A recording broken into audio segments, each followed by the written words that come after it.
Good morning students. I hope आप सभी online आ गए हैं और आज हम अपना नेक्स्ट टॉपिक कंटिन्यू करते हैं। फोर्थ यूनिट का टॉपिक का नाम है क्लोनिंग। क्या होती है क्लोनिंग? क्लोनिंग का मतलब जब आप एक इंडिविजुअल से दूसरा उसका इंडिविजुअल बनाओ तो वो सेम ही है जेनेटिकली।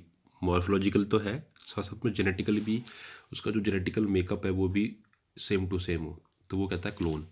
कैसे बनता है, क्या चीज़ होती है, सारी चीज़ें हम देखते हैं, वो सारा हम डिटेल में देखेंगे। तो चलिए स्टार्ट करते हैं। क्लोनिंग कहते हैं clone is the exact carbon copy और copy is produce by a single parent mother और father by the non sexual method. तो क्लोनिंग किसको कह रहा है वो? क्लोनिंग में कहता है जो क्लोन बनता है ना, वो क्लोन क्या है? एक एग्जैक्ट कार्बन कॉपी है। जैसे आप कोई, मैं आपको बोलूँ कि भाई एक पेज है नोट्स का, इसका आप फोटोस्टेट करवा लो, तो फोटोस्टेट उसकी क्या होती है? कार्बन कॉपी होती है ना, जस्ट एज इट इज़। बिल्कुल उसमें आप पता नहीं लगा सकते कि उसमें क्या, बिल्कुल वो वैसे ही बन के आता है जैसे उसकी हमारी मेन कॉपी होती है, उसी की वो सेकंड कॉपी निकल के आती है। तो कहता है कि clone is the exact carbon copy और the copy produce by a single parent. और ये बनाता भी कौन है? सिंगल पेरेंट ही बनाता है, या तो मदर या father, bye non sexual method. और ये किस मेथड से बनते हैं? नॉन सेक्सुअल मेथड से। इसमें कोई किसी भी टाइप का लैंगिक जनन नहीं होता, नॉन लैंगिक होता है। कहता है clone are identicals to their parent genetically and morphological. वो कहता है जो क्लोन्स होते हैं ना, जो क्लोन बनता है वो कैसे होते हैं? Identically to their parent genetically and वो आइडेंटिकल होते हैं, मतलब कि एक जैसे होते हैं। किस बात में? अपने पेरेंट से जेनेटिकली और मतलब आनुवंशिकता के आधार पर और संरचना के आधार पर। मॉर्फोलॉजी का मतलब संरचना, जो बाहर से उनकी जो बॉडी का डिज़ाइन है, जो भी उनका आकार है, रूप है, रंग है, उस मॉर्फोलॉजिकल वे में और जेनेटिकल वे में, यानी कि आनुवंशिकता के आधार पर वो अपने माता पिता के कैसे होते हैं? आइडेंटिकल होते हैं, समरूप होते हैं। कहता है clone is a Greek word which mean twig. कहता है क्लोन जो ग्रीक शब्द में इसका अर्थ क्या होता है? क्लोन का मीन होता है ट्विग। ट्विग का मतलब टहनियाँ। जैसे पेड़ की टहनियाँ एक जैसी होती है ना, अगर आप किसी पेड़ को देखो तो सारी टहनियाँ एक जैसी होती है, तो वैसे कहते हैं क्लोन को ग्रीक वर्ड में क्या बोला गया है? क्लोन जो है वो एक ग्रीक वर्ड है और जिसका मतलब क्या होता है? ट्विग। और ट्विग का मतलब होता है क्लोन। वहाँ से क्लोन पढ़ते हैं इस तरीके से, KLON, क्लोन। और क्लोन का मतलब क्या होता है? ट्विग। और ट्विग का मतलब क्या होता है? टहनियाँ। कहता है has all the branches of the tree are similar in morphology and genetically characteristics in same way clone are also similar to one another. वो कहता है कि जिस तरीके से आप किसी वृक्ष में, किसी पेड़ में ब्रांचेस देखते हो, उसकी शाखाओं को देखते हो, वो सारी एक जैसी लगती हैं। वो मॉर्फोलॉजिकल एक जैसी होती है और जेनेटिकल, क्योंकि वो एक ही पेड़ की शाखाएं हैं और उनका जो रंग रूप होता है वो भी एक जैसा होता है। ठीक, तो वो मॉर्फोलॉजिकल और जेनेटिकली कैरेक्टरिस्टिक्स में कैसे होती है? सेम होती है। वैसे कि वैसे जो क्लोन होता है वो भी सिमिलर होता है एक दूसरे के साथ। ठीक है ना, वन अनदर, मतलब एक कोई आपका पेरेंट है, उससे बहुत सारे क्लोन बने हैं तो वो आपस में एक जैसे होंगे। Cloning is produce cloning is process of producing many identical organism. कहता है क्लोनिंग क्या है? जो आप ऊपर क्लोनिंग की जो हेडिंग देखी थी उसका मतलब कहता है क्लोनिंग एक प्रोसेस है, एक प्रक्रिया है, जिसमें आप क्या कर रहे हो? आइडेंटिकल ऑर्गेनिज्म यानी कि क्लोन को बना रहे हो, वो भी कितने? बहुत सारे। Generally use to produce new plant with similar characteristics. तो कहता है कि क्लोनिंग क्या है? एक ऐसा प्रोसेस है of producing many identical organism, जिसमें आप बहुत सारे एक जैसे क्लोन्स या ऑर्गेनिज्म को बना रहे हो। और कहता है generally use to produce new plants with similar characteristics. और ज़्यादातर हम इसमें न्यू प्लांट्स के केस में इस बात को लेते हैं कि जब नया प्लांट बनता है, microbes produce clone through asexual reproduction. जो जितने भी माइक्रोब्स होते हैं वो अलैंगिक जनन के माध्यम से क्लोन की फॉर्मेशन करते हैं। अगर आप हायर एनिमल, उच्च श्रेणी के जीवों में जाओगे, in higher animals clones are produce by the nuclear transplantation technique. Higher animals के अंदर क्लोन की फॉर्मेशन कैसे करते हैं? न्यूक्लियर ट्रांसप्लांटेशन टेक्निक, मतलब हम केंद्रक के स्थानांतरण तकनीक के द्वारा ये ऐसा काम करते हैं। एग्जाम्पल है world most famous sheep Dolly. और सबसे ज़्यादा ये जो काम हुआ था, आपने काफ़ी एक भेड़ का नाम सुना होगा, डॉली। उसका जो फॉर्मेशन थी वो इसी टेक्निक से हुई थी, nuclear transplantation technique. in which nucleus from a somatic cell is transformed into the unfertilized enucleated egg। इसमें किया गया था कि एक सोमैटिक एक कायिक कोशिका का न्यूक्लियस निकाल के केंद्रक निकालकर कहाँ उसे स्थानांतरित कर दिया गया, उसे एक अनिशेषित अंड के अंदर डाल दिया गया, अनफर्टिलाइज्ड इन्यूक्लिएटेड एग के अंदर डाल दिया गया, और उससे आगे चलकर डॉली शीप का निर्माण हुआ। ठीक है, तो इसमें क्या वो फर्टिलाइजेशन नहीं किया, सोमैटिक सेल का एक बॉडी की, मतलब इसमें किया क्या कि जैसे एक भेड़ थी, कोई फीमेल भेड़ थी, और दूसरी भेड़ के सोमैटिक सेल से न्यूक्लियस निकाला और उसके एग के न्यूक्लियस में डाल दिया। ठीक, ई न्यूक्लिएटेड एग के अंदर डाल दिया, तो N unfertilised enucleated egg के अंदर। ठीक है ना, तो उसने क्या बोला कि उच्च श्रेणी के जीवों में क्या करते हैं, clone are produce by the nuclear transplantation technique. यहाँ पर न्यूक्लियर ट्रांसप्लांटेशन टेक्निक के माध्यम से हम क्लोन फॉर्मेशन करते हैं, और जो डॉली नाम की जो सबसे फेमस भेड़ थी उसका फॉर्मेशन भी ऐसे ही हुआ था। In which nucleus from the somatic cell is transformed into the unfertilized enucleated egg. यहाँ पर क्या किया कि शरीर की किसी भी कायिक कोशिका से, सोमैटिक सेल पूरी बॉडी में सोमैटिक सेल्स होती हैं, और जर्म सेल्स कहाँ होती हैं, सिर्फ आपके रिप्रोडक्टिव ऑर्गन के अंदर। तो हमने सोमैटिक सेल्स निकाली और उसमें से क्या किया, सोमैटिक सेल में से न्यूक्लियस को निकाला, उसे ट्रांसफॉर्म कहाँ कर दिया, एक अनफर्टिलाइज्ड ई न्यूक्लिएटेड एग के अंदर। तो हमारी क्या बात चल रही थी कि बहुत सारे जो हमारे प्लांट, जैसे हमने ये बात की थी कि हायर एनिमल्स के अंदर न्यूक्लियर ट्रांसप्लांटेशन टेक्निक की हेल्प से हम क्या करते हैं, क्लोन की फॉर्मेशन करते हैं। जैसे कि दुनिया की सबसे फेमस एक भेड़ थी जिसका नाम था डॉली, उसकी फॉर्मेशन भी ऐसी हुई थी, जहाँ पर क्या हुआ कि वहाँ पर हमने क्या किया कि एक सोमैटिक सेल का न्यूक्लियस निकाला और उसे स्थानांतरित कर दिया, ट्रांसफ़र कर दिया, कहाँ पर कर दिया, एक अनफर्टिलाइज्ड ई न्यूक्लिएटेड एग के अंदर।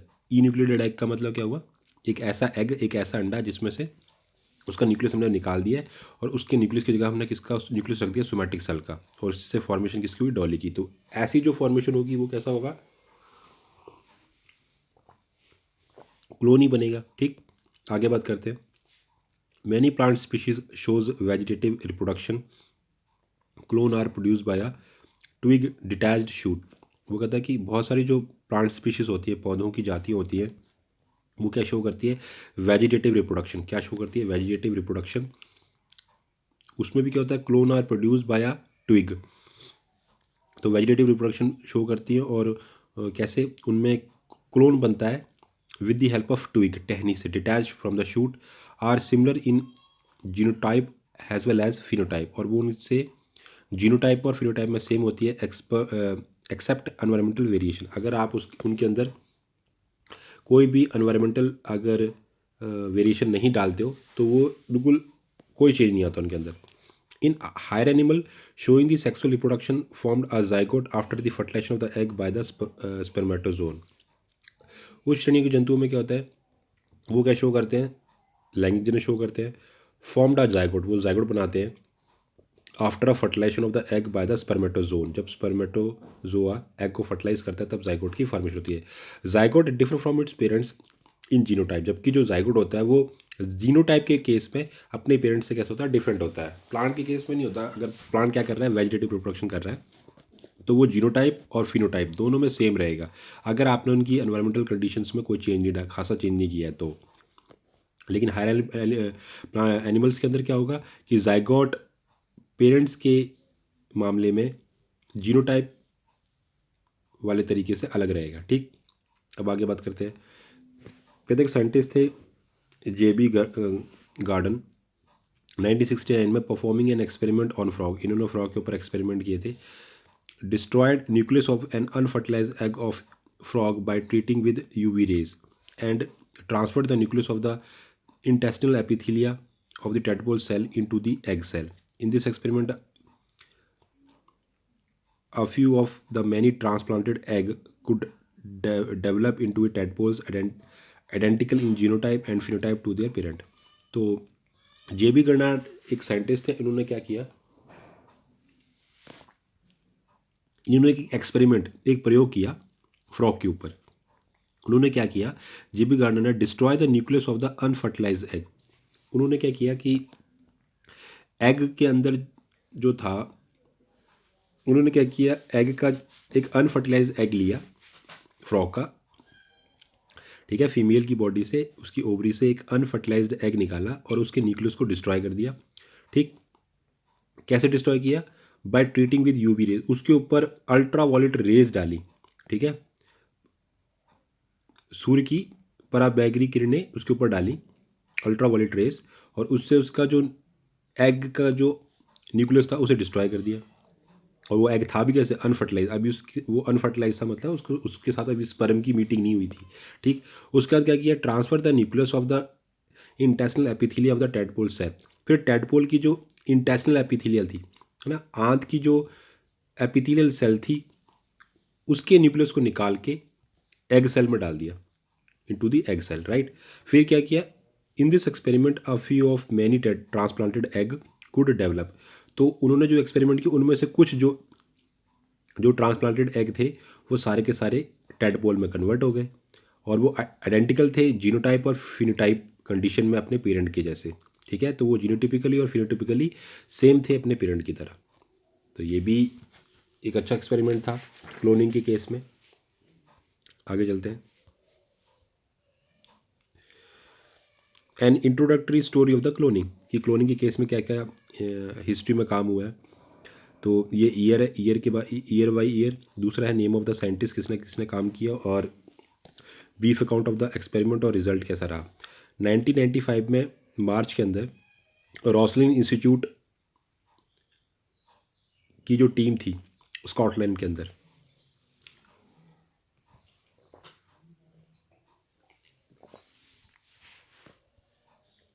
रॉसलिन इंस्टीट्यूट की एक टीम थी स्कॉटलैंड के अंदर, इन्होंने क्या किया, एक्सपेरिमेंट किया, nuclear transplantation from embryo to egg in sheep. इन्होंने क्या किया, न्यूक्लियर ट्रांसप्लांटेशन किया from embryo to egg in the sheep, और रिजल्ट में क्या लिखा, मैगन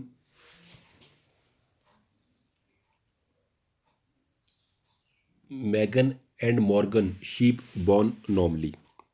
तो दो शीप्स बनी, मैगन और मॉर्गन, शीप बॉर्न नॉर्मली, इनका जो जन्म हुआ आसानी से नॉर्मली हुआ।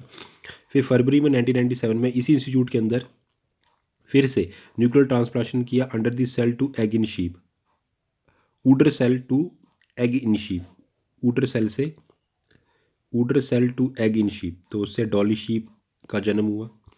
मार्च 1997 में डॉन वुल्फ एंड कोवर्कर ने ऑर्गन के अंदर, जगह थी हमारी, उन्होंने भी क्या किया, न्यूक्लियर ट्रांसप्लांटेशन की from the embryo to in the monkey, ठीक है ना। तो यहाँ पर भी क्या हुआ, दो मंकी पैदा हुए, two monkey Neti and Ditto born normally. फिर दिसंबर 1997 के अंदर फिर इन्हीं साइंटिस्ट ने फिर से शीप के ऊपर काम किया, तो Molly and poly sheep born normally, पहले डॉली बनी थी, अब नाम पड़ा मॉली और पॉली। फिर 1999 के अंदर कैटो एंड कोवर्कर्स ने फिर से काम किया, और इन्होंने भी फिर क्या किया, adult cell to egg in the zoa. तो इन्होंने भी सेम वही काम, sorry cow, adult cell to egg in cow, cow के अंदर किया। तो George and Charlie cows born normally, तो यहाँ पर जॉर्ज नाम की और चार्ली नाम की दो गायें बनी, वो भी नॉर्मल तरीके से। ठीक है, तो ये इन्होंने अपने अपने एक्सपेरिमेंट किए। पहले जो साइंटिस्ट ने किए उसने शीप के ऊपर उन्होंने क्या किया कि न्यूक्लियर ट्रांसप्लांटेशन किया, केंद्रक का स्थानांतरण किया from embryo to egg, embryo से एग तक शीप के अंदर। ठीक है, nuclear transplantation from embryo to egg in sheep, और दूसरी बार फिर ऊडर सेल से एग के अंदर शीप के किया, फिर मंकी के अंदर, फिर शीप के अंदर, और फिर लास्ट में काऊ के अंदर। ठीक, तो कहते हैं टाइप ऑफ क्लोनिंग की बात कर रहे हैं, तो is an extensive technique divided into following type. कहता है ये काफ़ी महंगी खर्चीली टेक्निक है, और इसे आप निम्नलिखित भाग में डिवाइड कर सकते हो on the basis of experimental material used. तो एक्सपेरिमेंट में क्या मटेरियल यूज़ होता है उस बेस पर आप इसको डिवाइड कर सकते हो। पहला है gene cloning, microbial cloning, cell cloning, plant cloning और एनिमल क्लोनिंग। तो on the basis of experimental material, तो आप एक्सपेरिमेंट में कैसा मटेरियल यूज़ कर रहे हो उस बेसिस पर आप क्लोनिंग को डिवाइड कर सकते हो। पहली आपकी है gene cloning, microbial cloning, cell cloning, plant cloning और एनिमल क्लोनिंग। तो पहली है आपकी एनिमल क्लोनिंग। क्या होती है एनिमल क्लोनिंग? कहता है एम्ब्रियोनिक सेल्स, किसी भी जीव के अंदर जो एम्ब्रियोनिक सेल्स होती हैं, भ्रूणीय अवस्था वाली जो कोशिकाएं हैं, are derived are deprived of their totipotency. Deprived होता है कमी हो जाना, their totipotency by their time they enter into the gastrula stage. तो कहता है जो एम्ब्रियोनिक सेल्स होती है ना, उनकी जो टोटिपोटेंसी वाली क्वालिटी है, वो जैसे जैसे वो गैस्ट्रुला स्टेज तक चली जाती है, मतलब आपको पता पहले जाइगोट बनेगा, फिर 2 सेल स्टेज आएगी, 2 से 4, 4 से 8, 8 से 16, 16 से 32, 32 के बाद मोरुला, मोरुला के बाद ब्लास्टुला, ब्लास्टुला के बाद गैस्ट्रुला। तो इस तरीके से जब गैस्ट्रुला स्टेज तक पहुँचोगे तब तक जो टोटिपोटेंसी वाली जो क्वालिटी है, ठीक है, जो उन सेल्स के अंदर जो टोटिपोटेंसी वाली क्वालिटी है वो धीरे धीरे क्या होगा, कम होती चली जाती है। Animal cloning more different than the plant cloning. कहता है जो एनिमल क्लोनिंग है वो प्लांट क्लोनिंग से बहुत ज़्यादा डिफरेंट है। अब हम यहाँ प्लांट क्लोनिंग ही क्यों कर, एनिमल क्लोनिंग क्यों करें, क्योंकि हमारा टॉपिक ही जोलॉजी है, तो जोलॉजी में तो हम एनिमल क्लोनिंग ही पढ़ेंगे, है ना। तो on the basis of the AIIMS and and product animal cloning is 2 type. कहता है कि अपने उद्देश्य और जो हमारा अंतवगत्वा जो लास्ट में जो हमारा प्रोडक्ट बच रहा है उस हिसाब से, उस आधार पर अगर हम बात करें तो जो एनिमल क्लोनिंग है वो 2 टाइप की है। एक तो होती है रिप्रोडक्टिव क्लोनिंग और दूसरी होती है थेराप्यूटिक क्लोनिंग। ठीक है, तो दोनों को हम देखते हैं। पहले देखते हैं रिप्रोडक्टिव क्लोनिंग क्या होती है, दूसरी थेराप्यूटिक क्लोनिंग क्या होती है। तो पहले देखते हैं रिप्रोडक्टिव क्लोनिंग क्या होती है। A clone of whole animal is prepared in reproductive cloning. कहता है a clone of whole animal, किसी भी एनिमल का पूरा क्लोन बनना, प्रिपेयर होना, क्या कहलाता है, रिप्रोडक्टिव क्लोनिंग। रिप्रोडक्टिव क्लोनिंग में क्या है कि पूरे के पूरे एनिमल का क्लोन बनेगा पूरा complete. Technique include blastomere separation, nuclear transplantation और होमोलुलू टेक्निक। ये 3 टेक्निक इसमें यूज़ हो रही हैं। कौन कौन सी? Including in blastomere separation, in nuclear transplantation technique और इन होमोलुलू टेक्निक। देख लेते हैं कि करके क्या क्या होता है ये। पहला इन ब्लास्टोमेर सेपरेशन में क्या होगा, हमने ब्लास्टोमेर सेल्स को सेपरेट करना होगा। All 8 blastomere of a 8 cell embryo are separated and cultured. हमने क्या कह रहा है, जो हमारे ब्लास्टोमेर के अंदर जो हमारे पास 8 सेल हैं, उन आठों की सेल को हम एम्ब्रियो, ये पूरा हमें एम्ब्रियो, और एम्ब्रियो में जो हमारी 8 सेल हैं, ब्लास्टोमेर की जो 8 सेल्स हैं उनको हम अलग कर देंगे और अलग अलग करके कल्चर उनको उनकी ग्रो करवाएंगे until small embryos. Separate and culture until the small embryos are, जब तक कि उनसे अलग अलग से स्मॉल एम्ब्रियोज ना बन जाए, which are implanted into the womb of the other surrogate mother. फिर हम क्या करेंगे, उसने कहा कि ऑल दी 8 ब्लास्टोमेर, जो हमारे पास 8 जाइगोट से जब 8 ब्लास्टोमेर बने थे, उन 8 को हम अलग कर देंगे और 8 को अलग अलग ग्रोथ करवाएंगे जब तक कि वो छोटे छोटे एम्ब्रियोज ना बन जाएं। फिर उन एम्ब्रियोज को हम कहाँ ट्रांसप्लांट कर देंगे, उनकी इम्प्लांटेशन कर देंगे हम वोम के अंदर, गर्भाशय के अंदर, अदर सर्कोगेट मदर। अदर सर्कोगेट का मतलब होता है, सर्कोगेट मदर होती है जो दूसरी मदर हो, मतलब जहाँ से ये बने वहाँ नहीं, दूसरी मदर के यूट्रस हमने, मतलब आप ऐसे कह सकते हो कि यूट्रस को, गर्भाशय को हमने किराए पे लिया किसी और के, तो मतलब हम दूसरी जो मदर है हमारी, किसी दूसरे एनिमल की जो जो उसी स्पीशीज़ की जो दूसरी फीमेल है उसके यूट्रस के अंदर हमने एम्ब्रियोज को इम्प्लांट कर दिया है। ठीक, next, in nuclear transplantation technique, nucleus is removed from the egg obtained from the female.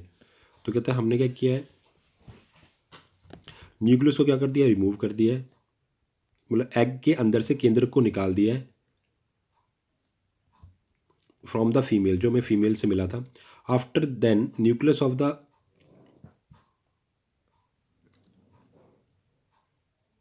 After that nucleus of desired cell, ठीक है, डिजायर, DESIRD, डिजायर मतलब इच्छा वाले सेल से क्या करेंगे, हमने क्या किया, nucleus is remove from the egg, egg से हमने क्या कर दिया, केंद्रक को निकाल दिया, समझ आई बात, केंद्रक को निकाल दिया। ऑप्टेन फ्रॉम द फीमेल, जो मैं फीमेल से मिला था। उसके बाद हमने क्या किया, after then nucleus of the desired cell, कोई भी हमारे पास जो सोमेटिक, अब ये 2n लिख रहा है मतलब सोमेटिक सेल है, कोई भी काय कोशिका है, कोई भी इच्छा वाली सेल से हमने न्यूक्लियस निकाला, is transformed into the enucleated egg cell. अब हमने क्या किया, उस न्यूक्लियस को वहाँ से निकाला किसी भी डिजायर्ड सेल से, किसी भी इच्छा वाली सेल से, जिससे हम चाहते हैं, जिस सेल से हमें लेना है, ठीक है, और अपने उस ई न्यूक्लिएटेड एग सेल में डाल दिया। ई न्यूक्लिएटेड मतलब बिना न्यूक्लियस वाले, बिना केंद्रक वाली एग सेल में डाल दिया, which is then allowed to develop. उसके बाद हम क्या उसे क्या करेंगे, वृद्धि करने के लिए छोड़ देंगे, अलाउ करेंगे कि वो डेवलप करे, वृद्धि करे, into an embryo in the suitable condition, वो एम्ब्रियो में कन्वर्ट हो जाए with suitable condition. Developing embryo is clone of the donor cell. तो कहता जो ये जो एम्ब्रियो है, जो परिवर्धन कर रहा है, विकास कर रहा है, वो क्लोन होगा जस्ट डोनर सेल के, जिसने अपना न्यूक्लियस दिया था ना, वो उसका क्लोन बनेगा। From which nucleus was obtained, जिससे न्यूक्लियस आपने लिया था फॉर ट्रांसप्लांटेशन, स्थानांतरण के लिए, मतलब जिस सेल से आपने न्यूक्लियस लिया था उस सेल का वो क्लोन बनेगा। Dolly sheep was produce by using nuclear transfer technique by doctor Ian Wilmut and his colleague at Roslin Institute of the Scotland in 1997। कहते जो डॉली शीप है वो भी न्यूक्लियर ट्रांसफर टेक्निक से बनाई गई थी, और उसको बनाया किसने था, डॉक्टर लेन विलमट और उनके कोलीग्स ने। और कहाँ बनाया था, Roslin Institute of the Scotland in 1997 के अंदर। तीसरी टेक्निक है होमोलुलु टेक्निक। इन 1998 तोनिको वोकियामा क्लोन माइस, इन्होंने ये माइस यानी चूहिया का निर्माण किया था, क्लोन CLONED, क्लोन बनाया था। There is no fusion of the donor and recipient cell और its nucleus.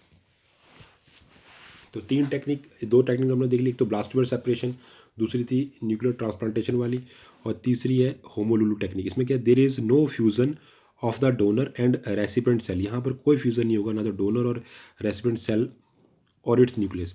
Instead of nucleus of from the donor cell which is in G0 or G1 stage is substituted into the E nucleated egg cells।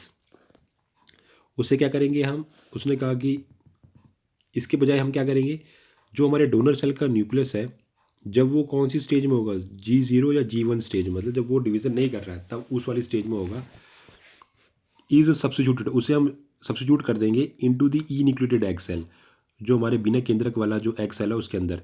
फिर culture medium और chemical both is use to stimulate the development, और ये सारी चीज़ें उसमें डाल देंगे, उसको प्रॉपर कल्चर मीडियम देंगे, उसको केमिकल देंगे जिससे उसकी ग्रोथ हो सके। ठीक, तो ये हो गया होमोलुलु टेक्निक्स। अब हम एक ये टेक्निक तो हमने पढ़ ली, रिप्रोडक्टिव एनिमल क्लोनिंग। अब हम पढ़ लेते थेरेप्टिक क्लोनिंग, THERAPEUTIC, थेरेप्यूटिक क्लोनिंग। तो ये क्या है, थेरेप्यूटिक एनिमल क्लोनिंग, तो उसको पढ़ लेते हैं। कहता है therapeutic cloning technique may prove to be very useful in field of medical science. कहता है मेडिकल साइंस के क्षेत्र में ये जो आपकी थेरेप्यूटिक क्लोनिंग टेक्निक है बहुत इंपॉर्टेंट है, particularly when there is a need for the transplantation to replace some damaged and diseased organ or tissue by a healthy organ from a suitable donor। वो कहता है कि ये जो टेक्निक है बहुत इंपॉर्टेंट है मेडिकल साइंस में, थेरेप्यूटिक क्लोनिंग। इसमें क्या फ़ायदा, उसने कहा कि particularly when there is a, ये बोला ये तब ज़्यादा और अच्छी इंपॉर्टेंट हो जाती है जब आप क्या कर रहे हो, there is a need for the transplantation to replace. आप क्या कर रहे हो, जहाँ पर आपको स्थानांतरण के लिए, ट्रांसप्लांटेशन के लिए क्या करना पड़ रहा है, टू रिप्लेस सम डैमेज और डिसीज्ड ऑर्गन और टिश्यू। जब आपको जैसे माना आपकी बॉडी के अंदर कोई ऑर्गन या कोई टिश्यू दुर्घटनाग्रस्त हो गया है, या उसको डिसीज़ लग गई है ना, या कोई बीमारी लग गई है, या वो डैमेज हो गया है, तब आपको ट्रांसप्लांटेशन करें, तब आपको ये टेक्निक बहुत इंपॉर्टेंट है।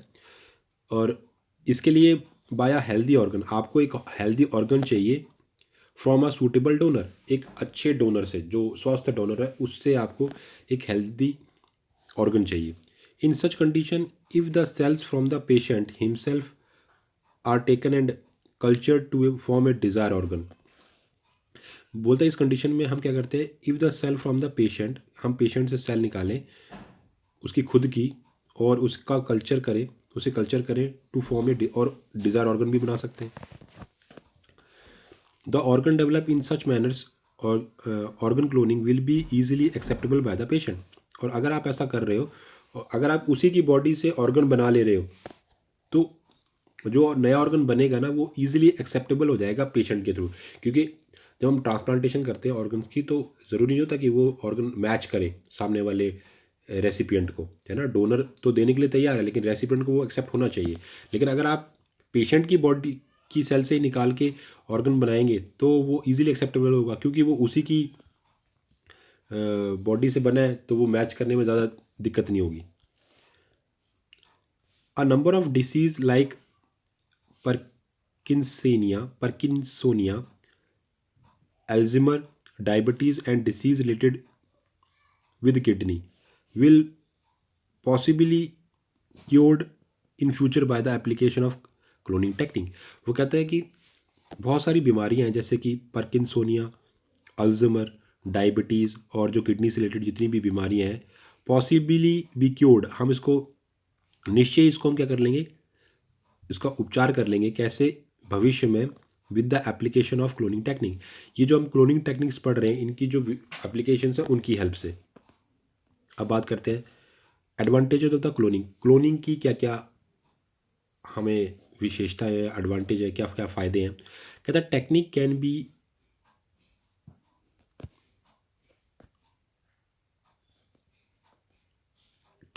Can be use to improve the breed of the life stock use in the agriculture. वो कहता है कि ये जो हमारी क्लोनिंग वाली टेक्निक है इनकी हेल्प से हम क्या कर सकते हैं, हम अपनी ब्रीड की को इम्प्रूव कर सकते हैं of the life stock use in the agriculture. मतलब कि improve the breeds of the life stock. तो एग्रीकल्चर के अंदर जो हमारी लाइफ स्टॉक्स हैं, मतलब जो हमारी फसलें हैं, उनकी ब्रीड को हम अच्छा और बेहतर कर सकते हैं इन एक्सपेरिमेंट से। Cloning is a helpful for the providing many useful substance and chemical required for human body. मतलब क्लोनिंग से क्या होता है, हमें मदद मिलती है किस बात में, for providing many useful substance, हमें बहुत सारे अच्छे सब्सटेंस और केमिकल मिल जाते हैं जो हमारी बॉडी के लिए अच्छे हैं। Also in the cloning of such animals which can be use has a source of organ for the transplantation purpose in the medical practice. कहता है इसके अलावा क्लोनिंग में हमें ऐसे एनिमल मिल जाते हैं जो हमें यूज एज ए सोर्स, हम उन्हें ऑर्गन सोर्स की तरह यूज़ कर सकते हैं फॉर द ट्रांसप्लांटेशन पर्पस। मतलब जैसे हमें ऐसे हमने क्लोनिंग कर ली और क्लोनिंग करके हमें जैसे हमने माना मेरे पास कोई एक ऑर्गेनिज्म है, ठीक है, उसके अंदर कोई दिक्कत है लेकिन मैंने उसका क्लोन बना लिया तो उस क्लोन में से मैं ऑर्गन को निकाल लूँ और वहाँ यूज़ कर लूँ तो ये मेरे लिए यूज़फुल होगा। British scientist have been successful in obtaining alpha antitrypsin from sheep for curing an incurable disease emphysema. कहते एक ब्रिटिश साइंटिस्ट थे जिन्होंने सफलतापूर्वक क्या किया कि एक अल्फा एंटीट्रिप्सिन ऑब्टेन की फ्रॉम द शीप, भेड़ से, ठीक है, मतलब उसके क्लोन से, ऑफ किसके लिए, for the curing on the incurable disease emphysema. एक इनक्यूरेबल डिसीज़ होती है जिसको ठीक नहीं किया जा सकता, एम्फीसीमा, उसकी क्योरिंग के लिए, ठीक। And clotting factor IX for the curing haemophilia, और एक क्लॉटिंग फैक्टर IX निकाला, 9 निकाला, जो हमारा फैक्टर होता है जिससे हमने हीमोफीलिया की क्योरिंग की, possible by use of genetic engineering. और ये सब कैसे पॉसिबल हुआ, जेनेटिक इंजीनियरिंग की हेल्प से। Many incurable disease may be cured effectively in near future. कहता है कि बहुत सारी ऐसी जो अनुपचाराधीन बीमारियां हैं जो जिनको अभी तक ठीक नहीं किया जा सका उन सबको हम क्या करेंगे, ठीक कर पाएंगे इन नियर फ्यूचर, भविष्य में, by applying the process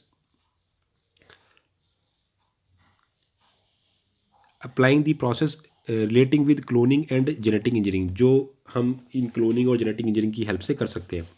cloning is useful to increase the number of individual of those species are at the end या एज ऑफ द एक्सटिंक्शन, वो कहता है क्लोनिंग की हेल्प से आप उन जीवों का, उन जातियों का नंबर बढ़ा सकते हो जो आज की डेट में एक्सटिंक्शन की मुहर पर है, मतलब कि जो खात्मे पर है, मतलब ऐसी जातियां जो अब एक्सटिंक्शन पर चल रही हैं, है ना, जिनका जो एकदम ख़त्म हो चुकी हैं, है ना। एज, ADG, मतलब वो किनारे पर है, मतलब अपने खात्मे के किनारे पर हो, तो helpful in the conservation of the biodiversity. तो इस तरीके से जो क्लोनिंग है वो आपकी बायोडाइवर्सिटी, आपकी जो ये जो टोटल इस अर्थ के ऊपर जो बायोडाइवर्सिटी है उसको क्या कर रही है, वो कंजर्वेशन में हेल्प कर रही है, उसको संरक्षण में उसकी हेल्प कर रही है। नेक्स्ट अब हम बात स्टार्ट करते हैं जीन ट्रांसफ़र। क्या होता है जीन ट्रांसफ़र?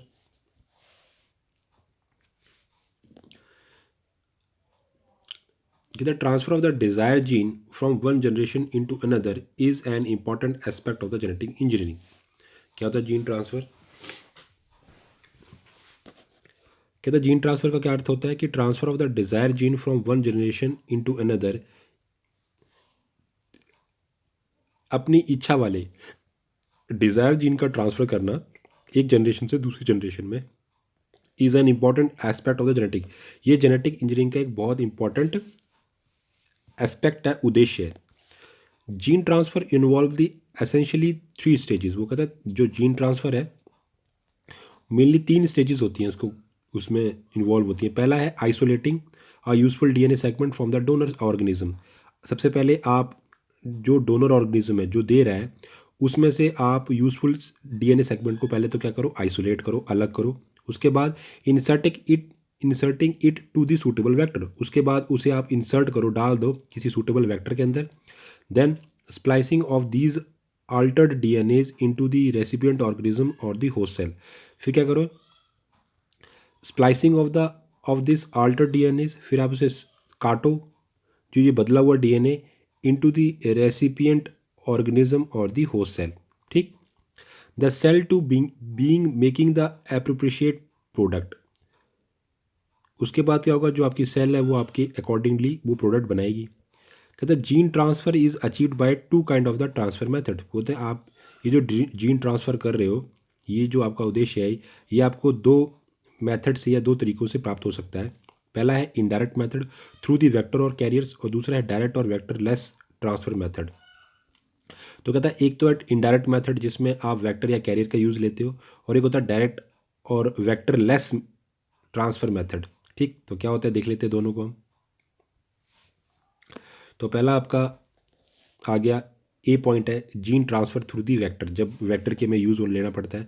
कहता है plasmid and virus are the commonly use vectors. हमने पहले भी बात कर चुके हैं, अब हम प्लाज्मिड और वायरस का क्या कर रहे हैं, हम ये कॉमनली यूज़ होते हैं एज अ वेक्टर। हम इन्हें वेक्टर की तरह यूज़ करते हैं, व्हीकल की तरह यूज़ करते हैं for the transfer of the desire gene. जब हमने ट्रांसफ़र करना है किसी डिज़ायर जीन का, अपने जो हमारे मन पर है कि हमने ये जीन्स आगे आगे पास आउट करने हैं। Desire genes are first made to join suitable plasmid और वायरस। सबसे पहले हम क्या करेंगे, जो हमारे डिज़ायर जीन है उनको हम क्या करेंगे, आर फर्स्ट मेड, सबसे पहले तो उन्हें बनाओ, फिर to join the suitable plasmid, और उनको हम किसी सूटेबल प्लाज्मिड और वायरस के ऊपर अटैच कर देंगे, which are then introduce into the targets. फिर उनको हम किसी टारगेट सेल के अंदर इंट्रोड्यूस करवा देंगे। जैसे हमारे पास ये क्रोमोसोम है, ये हमारे पास TDNA है ना, TI प्लाज्मिड है एग्रो बैक्टीरियम के अंदर। ठीक है, उसके बाद हमने क्या किया, इस TDNA के अंदर हमने वो डाल दिया प्लाज्मिड और वायरस। फिर ये हमारे पास क्या chromosome DNA TDNA integrate into the host DNA, हमने होस्ट DNA में डाल दिया, और यहाँ पर ये जो ट्यूमर है यानी कि क्राउन गॉल, ये बन गया इसके अंदर CROWNGAW, क्राउन गॉल यहाँ पे फॉर्मेशन होगी। ठीक, अ प्लांट पैथोजेनिक बैक्टीरियम, हमारे पास एक बैक्टीरियम है जिसका नाम है जो कौन है, एक अ प्लांट पैथोजेनिक, जो प्लांट के अंदर बीमारी फैलाता है, जिसका नाम है एग्रोबैक्टीरियम ट्यूमिफिकेंस। एग्रोबैक्टीरियम ट्यूमिफिकेंस ये करता है, प्रोड्यूस करता है, बनाता है क्राउन गॉल और प्लांट ट्यूमर। ये प्लांट ट्यूमर या क्राउन गॉल की फॉर्मेशन करता है in almost all the dicotyledon plant, जितने भी आपके द्विबीजपत्री पौधे होते हैं उनके अंदर। This bacterium infect all the brood leaf agriculture crops such has tomato, sugar, soybean, sunflower और कॉटन। तो कहता है कि ये जो बैक्टीरियम है ये सभी प्रकार की जो ब्रॉड लीव्स होती हैं किसी भी जो हमारी फसलें होती हैं उनके अंदर, है ना, एग्रीकल्चर क्रॉप्स में जितनी भी ब्रॉड लीव्स वाले जितने भी प्लांट्स होते हैं उन्हें इन्फेक्ट करता है, जैसे कि टोमेटो, सोयाबीन, सनफ्लावर और कॉटन के अंदर, बट नॉट सीरियल। लेकिन दालों में नहीं करता ये, बाकी सभी में करेगा, जैसे ये जो क्रॉप्स है उनके अंदर, दालों में नहीं करता, सीरियल्स के अंदर नहीं करेगा। Tumour formation is induce by the, जो ट्यूमर है उसकी फॉर्मेशन कैसे होती है, induce bye it's plasmid which is called T plasmid. तो वो कहता है कि जो ट्यूमर फॉर्मेशन होता है, ट्यूमर की फॉर्मेशन वो कैसे इंड्यूस करवाता है, कैसे स्टार्ट करवाता है, with the help of its plasmid, जो उसके पास प्लाज्मिड है उसकी हेल्प से, which is called as a T plasmid या ट्यूमर इंड्यूसिंग। टी का मतलब क्या होता है, ट्यूमर इंड्यूसिंग। यहाँ पे डायग्राम में भी लिखा था, ये देखें ना, टी प्लाज्मिड का मतलब होता है ट्यूमर इंड्यूसिंग, मतलब ट्यूमर को इनिशिएट करने वाला, उत्पन्न करने वाला। Agrobacterium tuficans naturally transfer some part of Ti plasmid into the host plant DNA without any human efforts. So it is called as a natural genetic engineering of plant. तो कहता है जो एग्रोबैक्टीरियम ट्यूफिकेंस है वो नेचुरली प्राकृतिक तरीके से क्या करता है, ट्रांसफर करता है some part of the T plasmid. अब देखो ये जो है ना, इसी के अंदर ही है ट्यूमर बनाने के गुण, इसके पास नहीं है, लेकिन ये ऑटोमेटिकली मतलब खुद ही ट्रांसप्लांट कराता है होस्ट के अंदर, ठीक है। तो इसमें कोई ह्यूमन बीइंग नहीं करवा रहा है, ये नेचुरली हो रहा है, transfer some part of the T plasmid into the host plant cell DNA without any human efforts, ठीक। सो इट इज़, इसलिए हम इसे क्या बोलते हैं, natural genetic engineer of the plant, इसलिए हम इसे कहते हैं natural genetic engineer of the plant. Plant के अंदर हम इसे कहते हैं नेचुरल, ये जो टी प्लाज्मिड है ये हमारा क्या है, नेचुरल जेनेटिक इंजीनियर है। In the transformation process two essential component in T plasmid, वो कहता है कि इन दी ट्रांसफॉर्मेशन प्रोसेस, इस ट्रांसमिशन प्रोसेस के अंदर टू एसेंशियल कंपोनेंट, दो मेन हमारी बातें हैं टी प्लाज्मिड के अंदर। पहला टी डीएनए, ट्रांसफर डीएनए, दूसरा है वीआई रीजन यानी विरुलेंस रीजन। दो चीज़ें हमारे लिए मेन इंपॉर्टेंट है, एक है ट्रांसफर डीएनए, दूसरा है विरुलेंस रीजन, टी डीएनए और वीआईआर रीजन, ठीक। टी डीएनए और टी आई और टी डीएनए दोनों, वो टी आई प्लाज्मिड है और वो टी डीएनए है। टी डीएनए तो वो सेगमेंट है जो ऐसा काम करेगा। तो विरुलेंस का मतलब क्या होता है, हार्मफुल ऑफ पॉइजन, ठीक है, जो पॉइजन की तरह जो जहरीला है। Inside the host plant cell T DNA is separated from the T I plasmid. तो कहता है कि जो होस्ट प्लांट सेल के अंदर जो टी डीएनए से सेपरेट कर दिया जाता है टी आई प्लाज्मिड से, integrated into the host plant DNA causes the crown galled tumour. अब वो कहता है कि inside the host plant cell T DNA is separate from the T I. तो जो टी आई प्लाज्मिड अपने साथ क्या लेके आया था, टी डीएनए, उसे अलग करके वो होस्ट सेल में डाल देता है और वो क्या कर जाता है, इंटीग्रेट, वो जुड़ जाता है into the host plant DNA. वो होस्ट के डीएनए के साथ ये टी डीएनए जुड़ जाएगा और क्या बनाएगा, क्राउन गॉल ट्यूमर बनाएगा। क्या बनाएगा, ये जो हम डायग्राम में देखो, ये आपके पास क्या प्लाज्मिड है, प्लाज्मिड तो कैरी करने का काम करता है, टी आई प्लाज्मिड है वो कैरी करने का काम करेगा, लेकिन उसके बाद जो टी डीएनए है उसके अंदर कैपेबिलिटी है ट्यूमर को क्रिएट करने की, ठीक। तो वो क्या करेगा, होस्ट सेल में जैसे घुसेगा तो होस्ट के डीएनए के साथ वो बाइंड कर जाएगा और बाद में क्राउन गॉल की फॉर्मेशन करेगा। इतनी बात समझ आ गई। अब देखते हैं दूसरा जो हमारा मेथड था, वेक्टरलेस जीन ट्रांसफर या डायरेक्ट मेथड। कहता है foreign genes can also be transferred directly by the following method. कहता है फॉरेन जीन्स, जो फॉरेन जीन्स होते हैं बाहर वाले जीन्स को कहता है हम ट्रांसफर कर सकते हैं डायरेक्टली विदाउट, कुछ और भी मेथड है हमारे पास। कैसे, पहला है इलेक्ट्रोपोरेशन से, creates transient temporary pores in the plasma membrane of the facilitate entry of the foreign DNA. बोलता है इसके लिए हम टेम्परेरी पोर्स बना दे, क्रिएट द ट्रांसिएंट्स। ट्रांसिएंट्स का मतलब होता है आप छोटे छोटे छिद्र बना दो प्लाज्मा मेम्ब्रेन के अंदर जिससे फॉरेन डीएनए इसमें एंटर कर जाए। दूसरा तरीका, chemical mediate genetic transformation, involve the certain chemical such as polyethylene glycol यानी कि PEG, polyethylene glycol, help in the uptake of the foreign DNA into the host cell. तो कुछ केमिकल ऐसे होते हैं, मतलब जहाँ पर केमिकल का यूज़ हो रहा है तो उसे हम बोलेंगे केमिकल मीडिएट जेनेटिक ट्रांसफॉर्मेशन। तो ये हम केमिकल के लिए यूज़ कर रहे हैं जिसका नाम है पैग यानी कि पॉलीइथिलीन ग्लाइकोल, जिसकी हेल्प से हम फॉरेन डीएनए को अंदर डलवाते हैं होस्ट सेल के अंदर। अगली टेक्निक है माइक्रो इंजेक्शन से, is introduce of the foreign genes into the plant और animal cell using the micropipette और द ग्लास निडल्स। छोटे छोटे हमारे पास सुइयाँ होती हैं जिसे माइक्रोपिपेट या ग्लास निडल्स कहते हैं, जिनकी हेल्प से हम फॉरेन जीन्स को एनिमल या प्लांट सेल के अंदर डाल देते हैं। चौथा तरीका है पार्टिकल गन। एक गन होती है, जैसे हमारी गन जिसे हम शूट करते हैं, वैसे एक पार्टिकल गन होती है जिसे हम बायोलिस्टिक मेथड भी कहते हैं। Is a technique in which tungsten और gold particles coated with foreign DNA, उसकी हेल्प से हम bombardment into the target cell to facilitate the entry of the foreign genes. तो यहाँ हम क्या करेंगे, इस टेक्निक में हम क्या करते हैं, टंगस्टन या गोल्ड पार्टिकल्स से कोटेड हमारे पास फॉरेन डीएनए होता है, मतलब हमारे पास जो फॉरेन डीएनए है, जो बाहर वाला डीएनए, उसके ऊपर हम गोल्ड की या टंगस्टन की कोटिंग कर देते हैं और फिर हम उसके ऊपर बम्बार्डमेंट करते हैं उस सेल के ऊपर, ताकि वो उसकी एंट्री उसमें चली जाए, मतलब जीन्स उसके अंदर चले जाएँ। अगला है liposome immediate gene transfer. Liposome immediate gene transfer, in this method DNA enclose with the lipid bags fuse with the protoplast. तो उसमें हम क्या करते हैं कि जो हमारे पास डीएनए है उसको हम क्या कर देंगे, बंद कर देंगे एक लिपिड बैग के अंदर और फिर उसको सेल के अंदर भेज देंगे। ठीक, आगे देखते हैं। कहता है gene transfer in the animals. कहता है in animal gene are transferred mostly through the direct method. कहता है एनिमल के अंदर ज़्यादातर हम जो जीन्स का ट्रांसफ़र करते हैं वो कैसे करते हैं, डायरेक्ट मेथड की हेल्प से करते हैं, such as electroporation, micro injection और पार्टिकल गन। इनसे ही हम इनका ट्रांसफ़र करवाते हैं। The desire for an gene can be introduced into the fertilise egg और एम्ब्रियो। जो भी आपको डिज़ायर जीन डालना है फॉरेन जीन, उसको हम इंट्रोड्यूस करवाते हैं direct into the fertilise egg और एम्ब्रियो में through the micro injection. These transgenic egg और embryo can be implanted into the uterus of the another female. फिर हम ये जो हमारे पास जो ट्रांसजेनिक एग्स है या एम्ब्रियो है, इसको हम इम्प्लांट कर देंगे किसी भी इम्प्लांट कर देंगे यूट्रस के अंदर किसी अनदर फीमेल के अंदर, और ऐसी मदर को हम क्या बोलेंगे, सरकोगेट मदर या फॉस्टर मदर भी कहते हैं, ताकि उसकी आगे की डेवलपमेंट हो सके। Now most of the human genes have been identified through the human genome project. तो कहते हैं बहुत सारे जो ह्यूमन जीन्स हैं उन्हें हम आइडेंटिफाई कर सकते हैं ह्यूमन जीनोम प्रोजेक्ट के थ्रू।